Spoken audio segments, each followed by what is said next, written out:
그 청소년들을 대상으로 한 인터넷 강의를 듣다가 보니까 그 강사님의 어린 시절 이야기를 우리로 말하면 이제 간증 같은 거 이제 그런 이야기를 쭉 들려주는 걸 들었습니다. 정말 가난하고 또 힘든 그런 시절을 보냈더라고요. 얼마나 가난했냐 하면은 문제집 살 돈이 없어가지고 이제 그 선배 언니가 졸업하면서 버리고 간 문제집을 주워가지고 그렇게 공부를 했다. 또 그리고 그 당시 고등학교는 유상급식이라고 각자가 이제 급식비를 내고 그렇게 이제 급식을 먹는 그런 시절이었는데 돈이 없어서 이제 무상급식을 받아야 됐다는 겁니다. 참 그 당시 학교 행정이 무심했던 것 같습니다. 이 돈을 내고 먹는 학생들은 하얀색 도시락으로 이제 교실로 그게 배달이 되는데 무상급식을 받는 학생들은 1층 현관으로 가서 자기가 도시락을 찾아와야 되는데 참 이게 이해가 안 됩니다. 파란 도시락을 준다는 거예요. 지금 돈 내고 먹는 애들은 전부 하얀 도시락으로 먹는데 그 파란 도시락을 1층에 가서 받아와서 먹는 게 전교에서 5명이었대요. 그 어린 그 감수성이 예민할 때 그게 얼마나 창피했겠습니까? 안 그래도 창피한데 꼭 참 못되게 또 놀리는 그런 애들이 있었나 봐요. 뻔히 다 알면서 이렇게 묻는 겁니다. 너는 왜 도시락통이 파래? 이게 뭐 말로 다 할 수 없는 그런 그 자존심을 무너뜨리는 그런 조롱같이 들려지는데 이분의 그 어린 시절의 멘탈이 대단합니다. 너는 왜 도시락통이 파래? 그러면 이거 놀리는 거지 뻔히 알면서 이렇게 대답한대요. 나는 이거 공부 잘해서 주는 건 줄 알았는데 이렇게 웅수해 버리니까 뭐라고 말하겠냐고요. 이렇게 어린 시절에 굉장히 강한 정신력을 갖고 그렇게 지내온 것 같은데요. 이게 이분이 원래 좀 그런 강한 면도 있었겠지만 그렇게 강하게 나갈 수 있을 때는 이유가 있었더라고요. 참 이분이 귀한 게요. 자기의 그 힘들었던 어린 시절의 가난을 오히려 공부하는 에너지로 쏟을 수 있었다. 이런 이야기를 합니다. 징글징글한 가난이 싫어서 막 이걸 강조하더라고요. 징글징글한 가난이 싫어서 그래서 그 가난에서 벗어나기 위해 좀 독해져야 되겠다. 그런 생각을 가지고 공부에 전념했다는데요. 어느 정도 독하게 공부했는가 하면은 고3 때 하루에 3시간, 4시간밖에 안 자고 공부를 하는데요. 수면이 부족하니까 항상 몽롱할 거 아닙니까? 그래서 잠 깨우려고 커피를 마시는데 안 그래도 지금 수면 부족으로 노곤한데 따뜻한 커피를 마시면 오히려 그게 막 이제 잠을 불러오는 거기 때문에 이 사람은요 생커피를 숟가락으로 씹어 먹었대요. 그래서 속이 썰려서 잠을 깨우는 방식, 그렇게 공부를 했다는 겁니다. 참 그 어린 나이에 어떻게 그런 생각을 했는지 모르겠습니다. 그렇게 죽기 살기로 가난과의 지긋지긋한 가난과의 싸움을 위해서 공부를 했더니 이제 서울대학교를 갔다는 겁니다. 그리고 지금은 이제 유명한 강사가 됐는데요.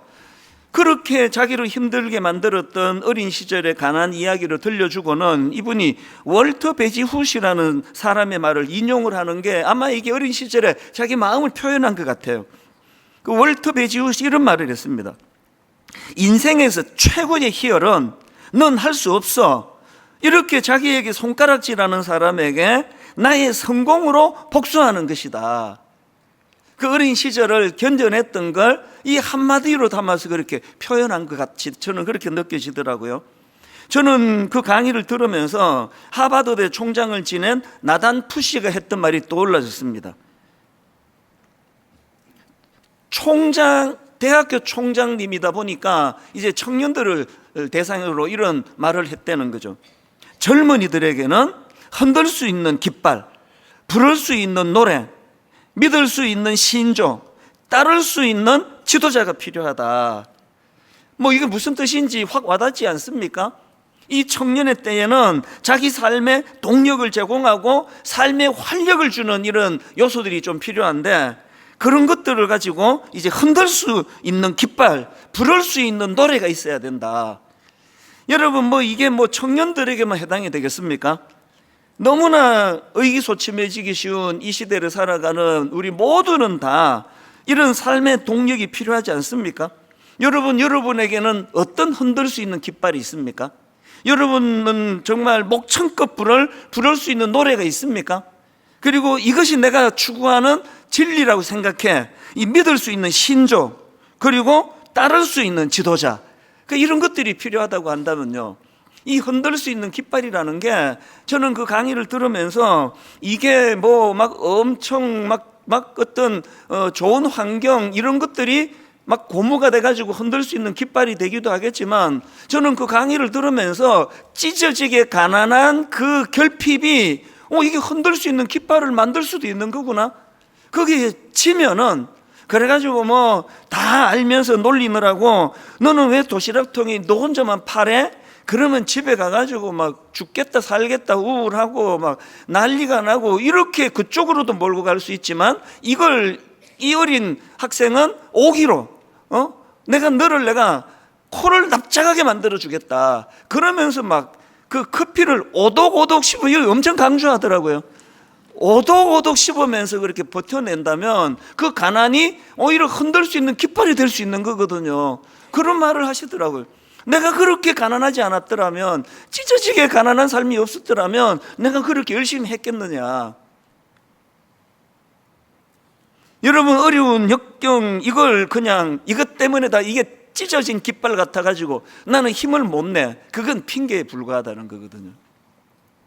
제가 오늘 본문 말씀을 이런 포인트로 풀어나가려고 하는데요, 오늘 본문에 보면은 예레미야 선지자 얼마나 힘든 그런 고난과 고통의 사역을 했는 분인가 하면, 이 예레미야의 별명이 눈물의 선지자예요. 그 시대를 향한 애통의 눈물도 있고 너무너무 본인이 힘드니까요. 예레미야 20장 8절, 오늘 본문 이 구절만 딱 읽으면 지금 이분이 얼마나 힘든가 금방 알 수 있습니다. 세 번역으로 8절을 보십시오. 내가 입을 열어 말을 할 때마다 폭력을 고발하고 파멸을 외치니 주님의 말씀 때문에 나는 날마다 치욕과 모욕거리가 됩니다. 뭐 어떤 상황인지 짐작이 가지 않습니까? 하나님의 말씀을 전한다는 이유로 매일같이 조롱을 당하고 감옥에 갇히고 매를 맞고, 이게 얼마나 힘들었는지 이런 말을 해요. 난 차라리 태어나지 않았으면 좋을 뻔했다. 너무나 힘든 그런 고난의 시간을 예레미야 선지자가 보내는데요, 그런데 제가 주목하는 게 뭐냐 하면은, 이런 극심한 고난의 상황에 빠져있던 예레미야 선지자지만 그에게는 어떤 동력이 있어서 아파하는데 쓰러지지는 않고 쓰러지는데 무너지지는 않는 거예요. 무엇이 이분에게 이런 동력이 됐을까? 무엇이 이 예레미야 선지자로 하여금 힘든 자기 삶을 동력으로 받쳐주던 흔들 수 있는 깃발, 부를 수 있는 노래가 되었을까? 이걸 제가 오늘 좀 여러분들과 나누고 싶고요. 혹시 여러분 막 사는 게 좀 힘든 분 계시잖아요. 그리고 힘들진 않은데 뭔가 의욕이 잘 안 생기고 아침에 일어나도 뭐 별로 뭐 신나지도 않고 그런 분이 계시다면, 우리가 흔들 수 있는 깃발을 만들어내야 됩니다. 아니요, 있습니다. 이미 그 흔들 수 있는 깃발, 마음껏 부를 수 있는 노래를 하나님이 주셨는데, 이걸 찾아내서 우리도 활력을 되찾자는 거거든요. 오늘 본문을 가지고 제가 이 예레미야에게 이 활력을 제공했던 세 가지 동력, 회복을 위한 세 가지 동력, 이걸 같이 나누면서 우리가 기도할 때 하는 이것이 우리의 동력이 되기를 원합니다. 첫 번째로요, 예레미야로 하여금 흔들 수 있는 깃발과 같은 동력과 에너지를 준 게 하나 있는데, 그게 뭐냐? 하나님께 사로잡힌 삶입니다. 하나님께 사로잡힌 삶. 오늘 본문을 보면은 굉장히 흥미로운 표현이 하나 나옵니다. 얼마나 이 힘들었던지 예레미야가 7절에서 이런 이야기를 합니다. 본문 예레미야 20장 7절을 보십시오. 여호와여, 주께서 나를 권유하심으로 내가 그 권유를 받았사오며, 그 다음 보세요. 주께서 나보다 강하사 나를 이기셨으므로 내가 조롱거리가 되니 사람마다 종일토록 나를 조롱하나이다. 이게 너무너무 힘드니까 하나님 때문에 내가 이런 거 아닙니까? 그렇게 이제 이걸 탄원시라고 표현하는데요, 하나님께 이걸 탄원하는 거예요. 이게 사실은 우리말 성경으로는 주께서 나보다 강하사 이기셨으므로 뭐 이 정도 표현인데요, 이게 원어로 보면은 막 훨씬 강해요. 근데 민방에서 인용을 못할 정도예요. 세 번역 성경을 보면 어떤 분위기의 표현인지 조금 더 알 수 있는데요, 7절을 세 번역으로 이렇게 되어 있습니다. 주님께서 나를 속이셨으므로 내가 주님께 속았습니다. 막 이제 화가 나면은 뭐 어린애들이 막 이게 엄마 때문이야 뭐 그런 얘기 하잖아요. 아빠가 하라 그랬잖아. 이게 이제 그 사춘기 애들이 주로 이제 막 정말 열받을 때 하는 말인데요, 예레미야가 막 그 심정인 것 같아요. 주님, 약간 부드럽게 말하면 주께서 나를 권유하셨기 때문에, 내가 그 권유를 받았기 때문에 내가 이런 조롱을 당하는 거 아닙니까? 그 조금 더 세게 말하면 주님이 나를 속이셨잖아요. 내가 주님께 속아서 지금 이 고생을 합니다. 그렇게 막 이제 토로하거든요. 제가 이따 본문 뒷부분을 설명할 때 다시 강조하겠지만, 지금 예레미야는 굉장히 부정적인 강한 표현을 써서 자기 어려움을 지금 강조하고 있지만요, 여기에 예레미야의 역설이 있다는, 역설, 이건 이따가 다시 설명드리기로 하고, 지금 예레미야가요, 내가 주님께 속았기 때문에, 혹은 주님이 나를 권유하고, 그리고 주님이 나보다 강한데 어떡합니까? 나보다 강한 주님이시기 때문에, 주님이 날 이겼기 때문에 내가 지금 이런 고난에 빠져 있지 않습니까? 라는, 이게 하나님에 대한 원망의 표현이 아니라 이제 뒤에 가보면 알게 됩니다.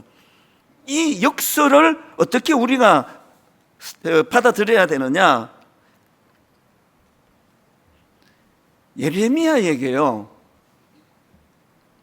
하나님이 나보다 더 강하시고 하나님이 날 이겨가지고 내가 이렇게 된 거 아닙니까? 라고 하는, 여기에 굉장히 중요한 인생의 그 단순한 진리가 하나 있는데요, 이런 삶을 사는 사람에게는 삶에 뭐 갈등이 없습니다.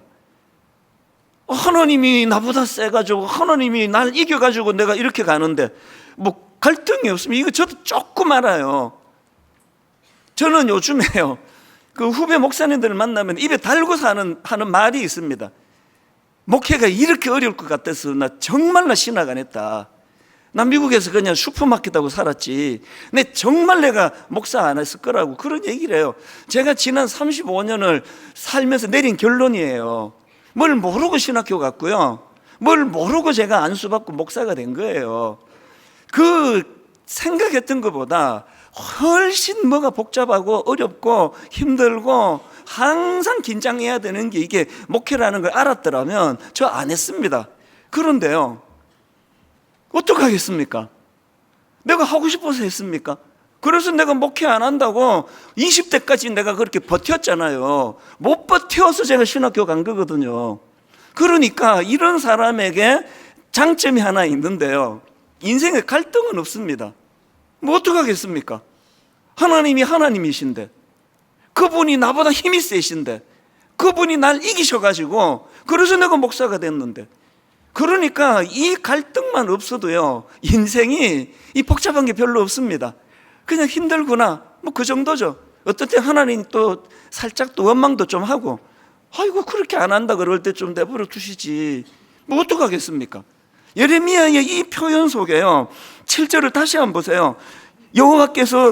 여호와여 주께서 나를 권유하심으로 내가 그 권유를 받았사오며 주께서 나보다 강하사 이기셨기 때문에 내가 이 어려운 고난에 지금 빠져 있다고 하는 이 표현 속에서 우리는 진리를 찾아내야 돼요. 아까 그 강사께서 우리 어린 청소년들 앞에 놓고 찢어지게 가난한 그 자기 이야기를 들리면서 거기에 뭐가 빠졌습니까? 갈등은 없잖아요. 뭐 지긋지긋한 뭐 이런 이야기 없잖아요. 그냥 그렇게 주어진 거예요. 그래서 그거에 대하여 뭐 맨날 비관하고 부모 원망하고 이렇게 사는 게 아니라, 어떻게 해서든지 간에 날 조롱하는 저것들을 내가 한번 내가 서울대 가는 것으로 한번 내가 이겨야 되겠다, 그런 마음을 갖고 있으니까 갈등은 없는 거죠. 그냥 힘들 뿐이죠. 그래서 그냥 아무 죄 없는 커피를 오독오독 씹으면서 그렇게 막 속이 쓰릴 때까지 그렇게 견뎌내며 공부하면 거기에 희열이 또 생겨나는 건 해보신 분은 다 아시는 거거든요. 사도 바울도 마찬가지 아닙니까? 복음을 전하는 과정에서 예레미야 선지자 이상으로 고난을 겪었던 분이 바울인데요, 바울도요 자기 삶에 갈등이 없잖아요. 왜 없냐고요? 빌립보 3장 12절을 보세요. 내가 이미 얻었담도 아니요 온전히 이루었담도 아니라 오직 내가 그리스도 예수께 잡힌 바 된 그것을 잡으려고 달려가노라. 세 번역은 더 적나라 합니다. 그리스도 예수께서 나를 사로잡으셨으므로, 그리스도 예수께서 나를 사로잡으셨으므로 나는 그것을 붙들려고 쫓아가고 있습니다. 여러분, 바울이 힘든 삶을 살았지만 막 우울하고 회의가 오고 난 뭐하러 이 길로 갔나 그런 갈등 없습니다. 왜? 자기보다 강하신 하나님이 자기를 잡으셨기 때문에 뭐 어떡하겠냐고. 여러분, 여러분의 인생은 지금 뭐가 그렇게 여러분 힘들게 합니까? 상황도 힘드시지만 지금 그 해석 때문에 더 힘들어지는 거 아닙니까? 제가 2학기 시작하면서 여러분께 드렸던 이 4주 전에 첫 주에 드렸던 둘째 주, 셋째 주, 오늘이 넷째 주고요. 요 넷째 주까지가 한 묶음이에요. 그리고 이제 다음 주부터 아가스를 가지고 특세를 제가 이제 하는 것 전부 다 맥이 있습니다. 5주 내내 이거를 맥을 가지고 제가 놀이처럼 그렇게 이것을 즐겁게 즐기면서 그렇게 시간을 보냈는데요. 오늘 여러분, 이 시대는요, 주께서 나보다 강하사 나를 이기셨으므로가 없는 세상 아닙니까? 오늘 이 시대는 인간이 하나님을 이겨먹는 시대잖아요. 믿는 사람도 마찬가지예요. 여러분 하나님을 막 이기고 계시지 않으세요? 하나님의 뜻 때문에 예레미야가 하나님이 나보다 강하셔서 하나님이 나를 이기셔서 그렇게 나는 여기까지 왔다라는 고백을 여러분 하실 수 있냐고요. 전부 다 기도도 막 하나님 이기는 기도 아닙니까? 막 지난주 기도했는데 안 들어오시면 막 이번 주에는 금요일에 더 일찍 가가지고 막 하나님께 부르짖고 설득하고 진짜 고집 세신 분이라고 막, 그래서 결국은 여러분이 이기시는 거 아니냐고요. 지난주에도 말씀드렸던가요? 여러분, 하나님 지금 다 팔다리 자르고 막 여러분 이렇게 조그만하게 주머니 쏙 들어가도록 만들어가지고 하나님은 맨날 이기고 사시는 거 아니냐고요. 하나님이 여러분을 이기셨기 때문에, 그래서 여러분 인생에 어떤 일들이 찾아온다면 불필요한 내면의 갈등 없습니다. 제가 그래서 목사 된 것이 참 어떨 때 힘들고 어렵고 하더라도 후회는 없거든요. 후회 안 해요. 후회한다고 뭐 내가 선택한 겁니까? 하나님이 나보다 강하셔서 그분이 내 인생에 개입하셔서 나는 만 40살까지 미친 듯이 돈 벌어가지고 과원 하나 차리고 양로원 하나 차리는 그게 20대 소박한 제 꿈이었는데 하나님이 나보다 강하셔서 그 꿈 때리쳐라. 그리고는 이렇게 보내신 거거든요. 여러분, 정말 하나님이 지금 여러분을 이기고 계십니까? 그래서 제가 2학기 시작하면서 첫 주에 드렸던 핵심 포인트가 이거 아닙니까? 사도 바울이 다메섹으로 예수 믿는 사람을 잡으러 갈 때 그때 바울은 하나님을 이기고 있었어요. 하나님의 뜻 중요하지 않은 거였거든요. 그랬던 그가 강렬한 주님의 빛 앞에서 고꾸라지고, 그래서 그 빛이 얼마나 강했던지 그 눈이 어두워졌다고. 그래서 이게 성경에 He saw nothing, 그러니까 그냥 번역을 하면 그가 너무 강렬한 빛 때문에 아무것도 볼 수 없었다, 이렇게 해석이 되는 표현이지만 저는 그때 교수님 말씀을 인용하면서 드렸잖아요. He saw nothing, 비로소 그가 nothing을 보게 되었다. 난 아무것도 아닌 존재구나. 처절하게 자기의 연약함을 깨닫게 되었다. 이게 얼마나 영적인 해석이냐고요. 저는 요즘도요, 꼭 무슨 노래 후렴 가사처럼 되뇌어요. 하나님, 저는 nothing입니다. 하나님, 저는 아무것도 아닌 존재입니다. 이제 목회에 물이 올랐다고 하는 그런 관록을 내가 자랑할 수 있는 나이가 됐는지는 몰라도 시간이 갈수록 주님, 저는 주님 앞에서 아무것도 아닌 존재입니다. 이걸 계속 고백해 나가거든요. 감사한 것은요, 그 4주 전 그 설교를 통해 너무너무 많은 우리 순장님들이 은혜를 받았다. 그래서 이제 그 정도 순장 관록이 되면 something이 된 것처럼 그렇게 착각하기 쉬운데, 2학기 첫 말씀으로 하나님, 여전히 나는 nothing입니다. 나는 아무것도 아닌 존재입니다. 나는 비로소 내 자신의 허상을 보았습니다. 나는 아무것도 아닙니다. 이 고백으로부터 이야기가 시작되기를 원하는 게 사주로 지금 연결이 오는 거거든요. 지금 예레미야가 하나님 앞에서 고백하는 이 고백을 다르게 설명을 드리면 야고보서 4장 14절을 고백한 거라 생각합니다. 내일 일을 너희가 알지 못하는도다. 너희 생명이 무엇이냐? 너희는 잠깐 보이다가 없어지는 안개니라. 우리 사실을 기억해야 돼. 관록이 붙을수록 안 그래도 잠깐 있다가 없어지는 안개인데, 이게 뭐 관록이 붙는 게 뭐예요? 이게 다 써간다는 소리 아닙니까? 자신할 수 있는 인간이 없거든요. 그래서 고백하셔야 됩니다. 하나님이 나보다 강하셔서 하나님은 나를 이기셨다. 하나님은 나를 이기셨다. 이 사실을 고백하는 거기서부터 우리 인생의 복잡한 문제들이 풀려나가게 될 줄로 믿습니다. 두 번째로요, 예레미야의 회복을 위한 동력이 하나 더 있는데요, 말씀에 의한 견인입니다. 말씀에 의한 견인. 예레미야 20장 9절은 예수 믿는 지 오래되신 분은 너무나 아시는 유명한 말씀이에요. 자, 이 같이 한번 읽어보실까요? 자, 예레미야 20장 9절. 자, 시작. 내가 다시는 여호와를 선포하지 아니하며 그의 이름으로 말하지 아니하리라 하면 나의 마음이 불붙는 것 같아서 골수에 사무치니 답답하여 견딜 수 없나이다. 아마 들어본 적 있으시죠? 그런데 여러분, 이게요, 여기에 보면은 내가 이제 더 이상 힘들어서 나 이제 하나님 안전한다. 그러면 내 마음이 불붙는 것 같아서 이렇게 표현하는데요, 이게 사실은요, 뭐가 하나 빠진 그 표현입니다. 뭐가 마음에 불을 붙였냐가 나오거든요. 자, 세 번역으로 한번 보십시오. 이제는 주님을 말하지 않겠다. 다시는 주님의 이름으로 외치지 않겠다고 결심하여 보지만 그때마다 뭐가 자기를 불을 붙입니까? 주님의 말씀이 나의 심장 속에서 불처럼 타올라 뼛속에까지 타들어가니 나는 견디다 못해 그만 항복하고 맙니다. 현대인의 성경으로도 같은 맥락이에요. 내가 다시는 여호와를 기억하지 않고 그 이름으로 말하지 않겠다 하면 주의 말씀이 내 속에 타오르는 불길 같아서예요. 여러분, 제가 하나 여쭈어보고 싶습니다. 여러분은 여러분 마음에 불 붙는 것 같은 그 어떤 그 격정의 에너지를 누가 공급하고 있습니까? 여러분, 무엇이 여러분을 하여금 견딜 수 없는, 내 마음에 불 붙는 것 같아서 골수에 사무치게 하느냐고요. 예레미야는 말씀이라 그래요. 그래서 내가 견디다 못해 하나님께 항복하고 맙니다. 하나님의 존재를 우리가 크신 하나님으로 인정을 해드린다면요, 우리는 그분의 말씀 앞에 그러니까 항복하는 거예요. 항상 우리는 하나님을 이기잖아요. 항상 내가 어떤 뭘 하고자 하는 일을 할 때 하나님의 말씀이 힘을 못 쓰잖아요.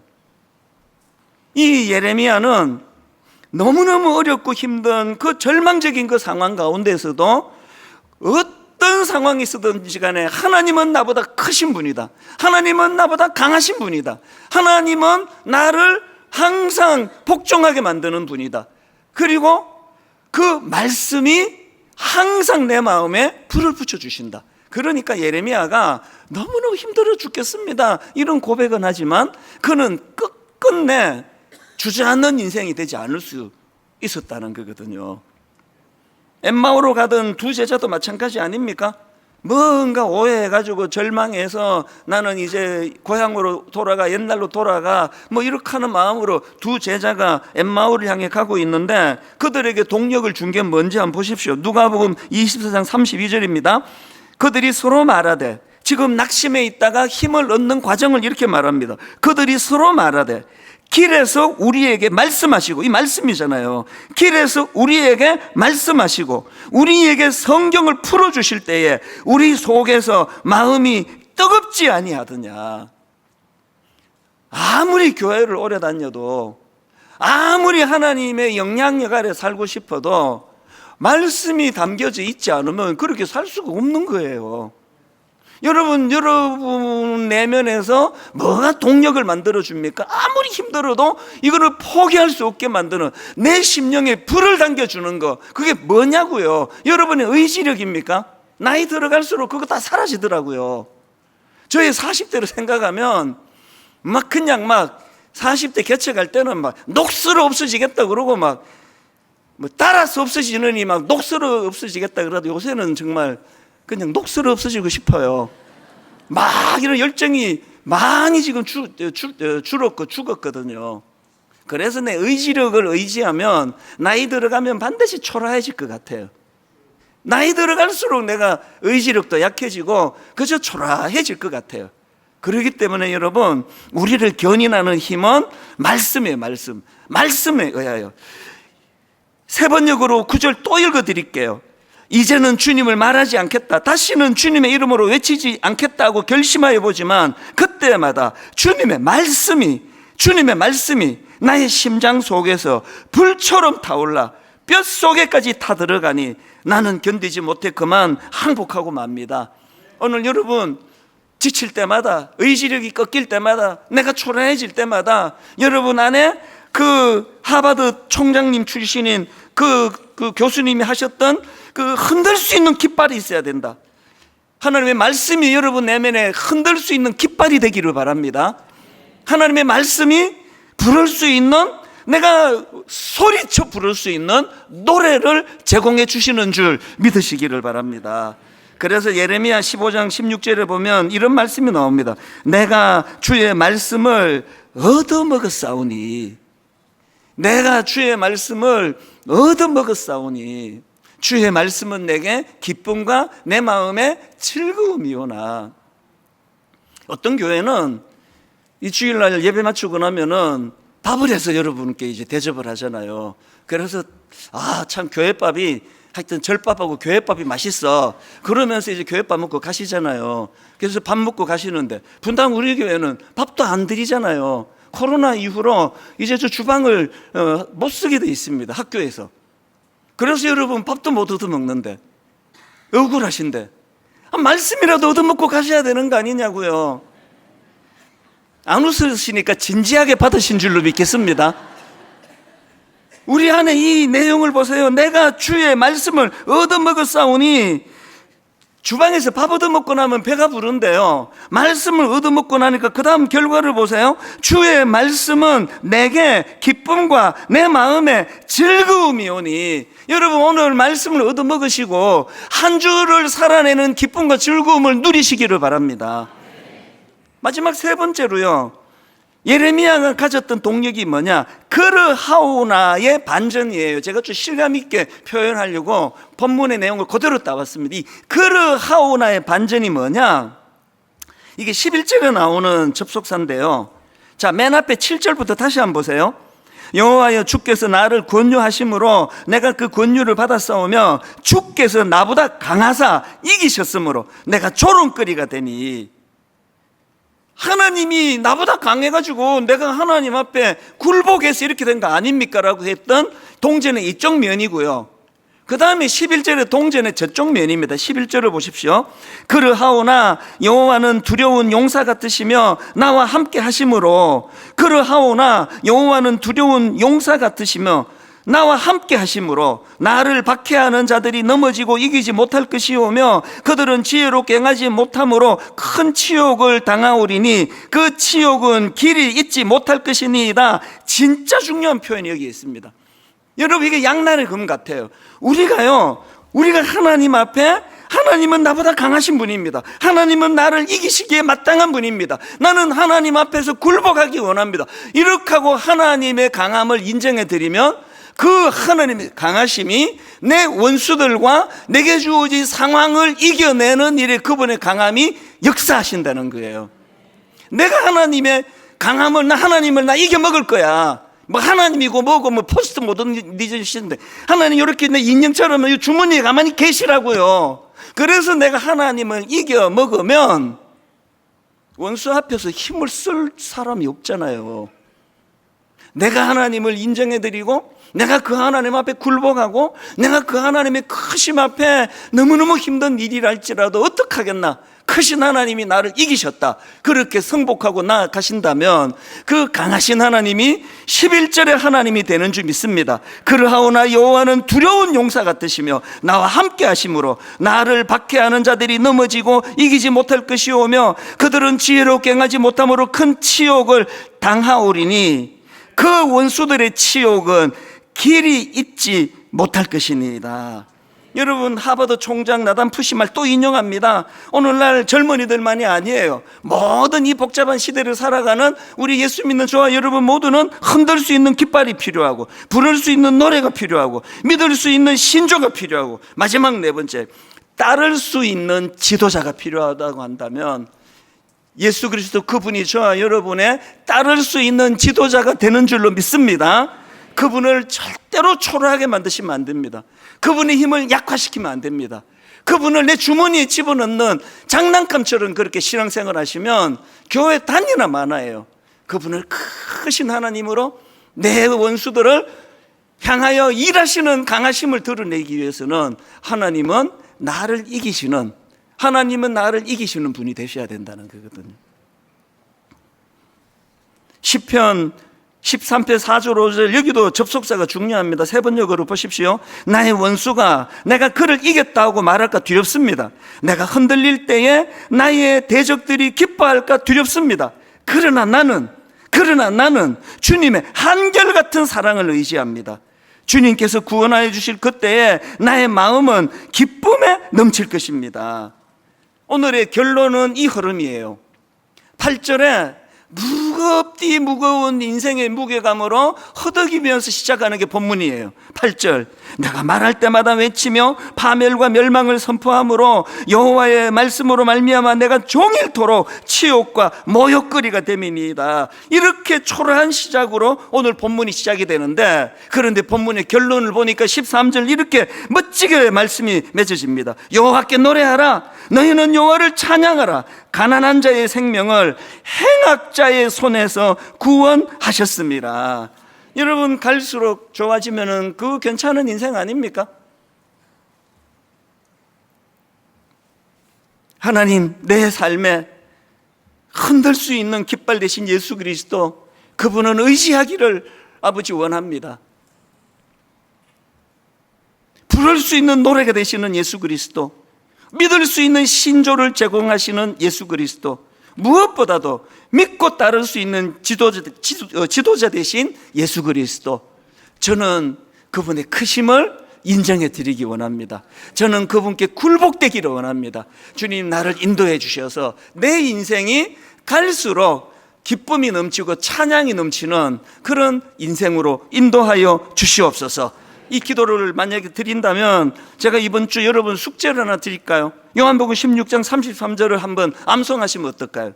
이것을 너희에게 이르는 것은 너희로 내 안에서 평안을 누리게 하려 함이라. 이것을 너희에게 이르는 것은 너희로 내 안에서 평안을 누리게 하려 함이라. 세상에서 너희가 환난을 당하나 담대하라. 내가 세상을 이기었노라. 로마서 8장 37절 읽고 말씀을 마치겠습니다. 그러나 이 모든 일에 우리를 사랑하시는 이로 말미암아 우리가 넉넉히 이기느니라.